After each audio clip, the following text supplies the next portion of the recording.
എൻ്റെ ഉമ്മ 83 വയസ്സുള്ളപ്പോഴാണ് മരിച്ചത്. ഏകദേശം 14 വർഷം മുമ്പ്. എൻ്റെ ഉമ്മാക്ക് ഇതുപോലെ തന്നെ ആരോഗ്യമുള്ള സ്ത്രീയായിരുന്നു.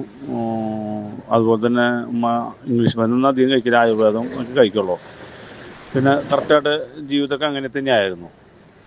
അപ്പോൾ ഉമ്മയുടെ ജീവിതത്തിൽ ഇതുപോലെ തന്നെ ഉമ്മ വീഴണമെന്ന് പറഞ്ഞപ്പോൾ ഞങ്ങൾക്ക് അതിശയായി. ഉമ്മ വീഴ്, എനിക്ക് ഇടയ്ക്കിടയ്ക്ക് വരുന്നുണ്ട് മോനെന്ന് പറഞ്ഞു.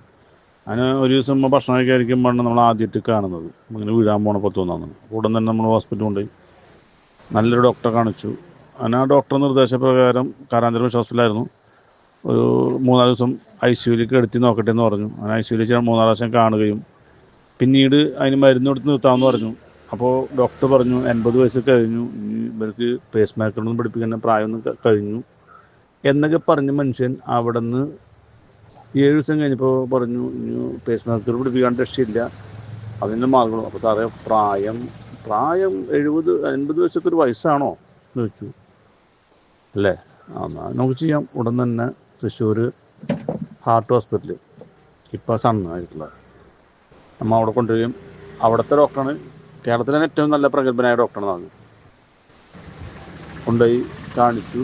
അപ്പം മാർക്ക് ഇന്ന് തന്നെ നമുക്ക് ടെമ്പററി ആയിട്ട് പിടിപ്പിക്കാം എന്ന് പറഞ്ഞിട്ട് സാധനത്തിന് വേണ്ടി ഓപ്പറേഷൻ തിയേറ്ററിൽ കൊണ്ടുപോയതാണ്. അന്ന് രാത്രി തന്നെ ഉമ്മ 8 മണിക്ക് മരിച്ചു. പക്ഷേ ഡോക്ടർ നമ്മളോട് പിറ്റേ ദിവസം വെളുപ്പിനാണ് പറഞ്ഞത് മരിച്ചു എന്നുള്ളത്. അറ്റാക്ക് ഒന്നാണ് പറഞ്ഞത്. നമ്മൾ വെളുപ്പിന് 8 മണിക്ക് ഉമ്മാനെ കയറി കണ്ടപ്പോൾ ഉമ്മയുടെ കാലുകളൊക്കെ തണുത്തുണ്ടായിരുന്നു. അപ്പോൾ ഞാൻ ഉടൻ തന്നെ പുറത്തേക്ക് ആക്കണം, ഞങ്ങളെ എത്തി കിട്ടണം എന്നൊക്കെ പറഞ്ഞ് ഒരുപാട് വാശിയൊക്കെ പിടിച്ചു. പക്ഷേ ഞങ്ങൾക്ക് മരിക്കുന്ന നേരത്ത് മക്കളെ എത്തുണ്ടാവണമെന്നും മരിക്കുന്ന നേരത്തെ ഞങ്ങൾക്ക് ചൊല്ലിക്കൊടുക്കണം, ചൊല്ലിക്കൊടുക്കണം ആഗ്രഹമുണ്ടെന്നൊക്കെ ഡോക്ടറെ നമ്മൾ ഓർമ്മപ്പെടുത്തി. ഡോക്ടർ അതിനുള്ള സാഹചര്യമൊക്കെ ഞാൻ നിങ്ങൾക്ക് ഉണ്ടാക്കി തരാം, നിങ്ങൾ പേടിക്കല്ലേ എന്നൊക്കെ പറഞ്ഞു.